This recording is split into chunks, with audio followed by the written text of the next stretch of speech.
Assalamualaikum warahmatullahi wabarakatuh. Saya Nofri Trias Putra dari kelas TA24 dengan NIM 52432300005 ingin menjelaskan tentang apa yang saya tulis di dalam responsif praktek dasar elektronika.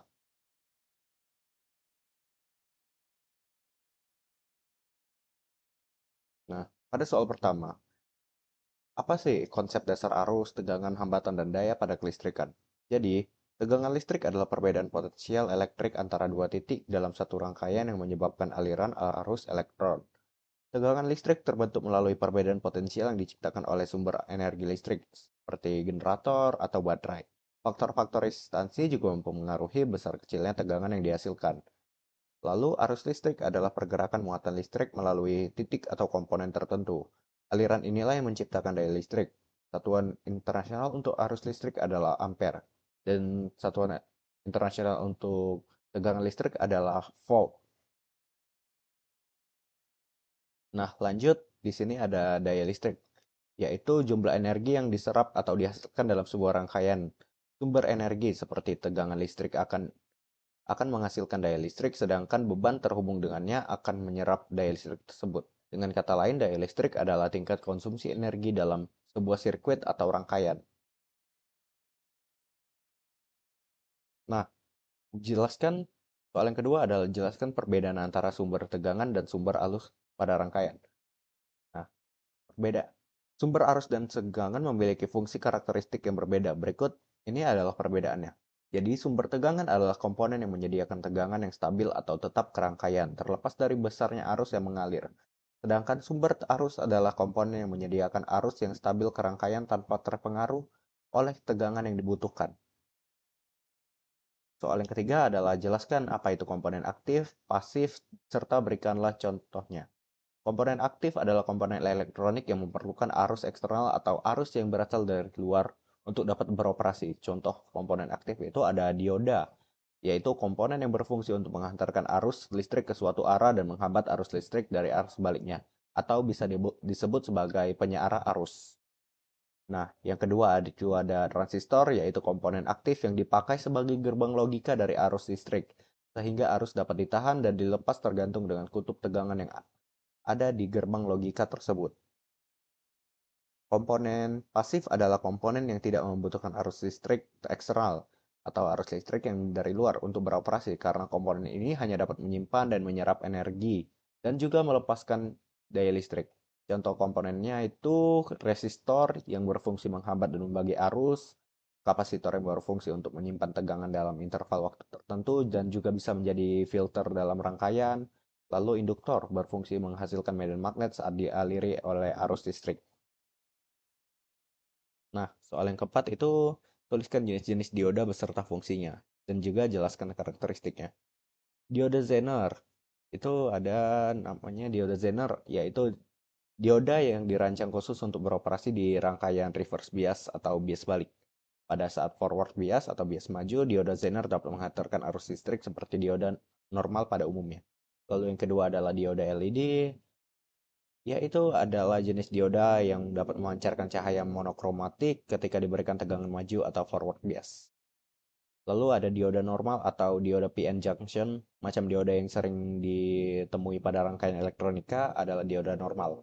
Dioda ini paling sering ditemui pada rangkaian power supply dan juga rangkaian frekuensi radio atau rangkaian RF. Nah, yang keempat adalah dioda bridge. Dioda bridge merupakan macam dioda yang terdiri dari 4 dioda normal yang umumnya digunakan sebagai penyara gelombang penuh dalam rangkaian power supply. Jadi dioda bridge ini merupakan 4 dioda normal yang saling terhubung agar bisa mengubah arus AC menjadi arus DC dalam power supply. Lalu ada juga dioda varaktor, yaitu jenis dioda yang memiliki kapasitas yang berubah-ubah sesuai dengan tegangan yang diberikan. Dioda varaktor ini sering digunakan pada rangkaian berkaitan dengan frekuensi kayak osilator, TV tuner, dan juga radio tuner. Lalu ada dioda dioda tunnel.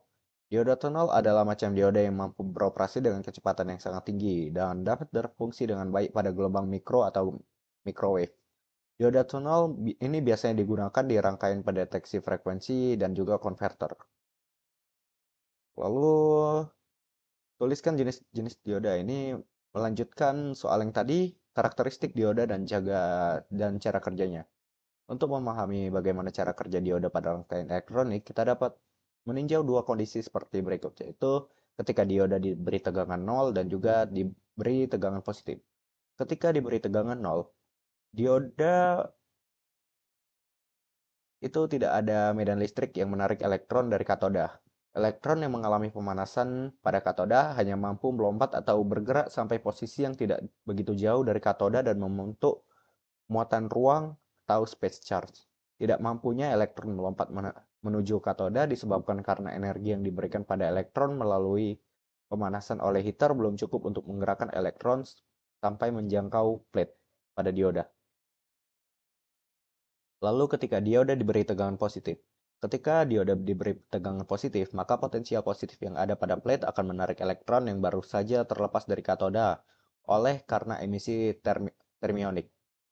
Pada situasi inilah arus listrik baru akan terjadi. Seberapa besar arus listrik yang akan mengalir tergantung dari besarnya tegangan positif yang dikenakan pada plate.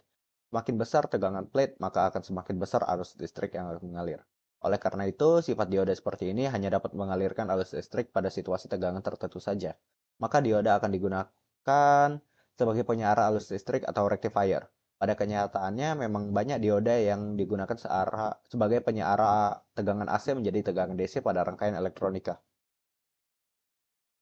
Lalu di soal terakhir ditanyakan tuliskan jenis-jenis transistor beserta fungsi dan karakteristiknya. Nah, ada namanya transistor NPN, yaitu sebagai transistor bipolar yang menggunakan arus listrik kecil dan tegangan positif pada terminal basis untuk mengendalikan aliran arus dan tegangan yang lebih besar dari kolektor ke emitor. Lalu ada transistor PNP, adalah transistor bipolar yang menggunakan arus listrik kecil dan tegangan negatif pada terminal basis untuk mengendalikan aliran arus dan tegangan yang lebih besar dari emitor ke kolektor. Lalu ada JFET atau Junction Field Effect Transistor. Nah, ini adalah transistor efek medan yang menggunakan persimpangan atau junction PN bias terbalik sebagai isolator karena gerbang atau gate dan kanal antara gerbang, gate, dan kanalnya. GFET terdiri dari dua jenis yaitu GFET kanal P atau P channel dan GFET kanal N atau N channel. GFET terdiri dari tiga kaki terminal yang masing-masing terminal diberi nama gate yang bersimbol G, drain yang bersimbol D, dan juga source yang bersimbol dengan S. Nah, lanjut kepada ini ada namanya dioda MOSFET atau metal oxide semiconductor field effect transistor. Nah, ini adalah transistor efek medan yang menggunakan isolator, biasanya menggunakan silikon dioksida atau SO2. Di antara gerbang atau gate dan kanalnya, MOSFET ini terdiri dua jenis konfigurasi, yaitu MOSFET depletion dan MOSFET enhancement. Yaitu masing-masing MOSFET ini terbagi juga menjadi MOSFET kanal P atau P channel dan juga kanal N atau N channel sama seperti transistor sebelumnya. Nah, lanjut itu ada UJT atau Uni Junction Transistor. Nah, transistor jenis ini digolongkan sebagai field effect transistor atau FET. Karena pengoperasiannya juga menggunakan medan listrik atau tegangan sebagai pengendalinya. Berbeda dengan FET yang lain, UJT ini memiliki dua terminal basis, yaitu B1 dan juga B2, dan satu terminal emitor. UJT ini digunakan khusus sebagai pengendali atau switch, dan tidak dapat dipergunakan sebagai penguat seperti transistor lainnya. Baik, saya rasa sudah cukup sampai sini saja. Saya menjelaskan mengenai apa yang saya tulis di dalam responsi. Terima kasih telah menonton.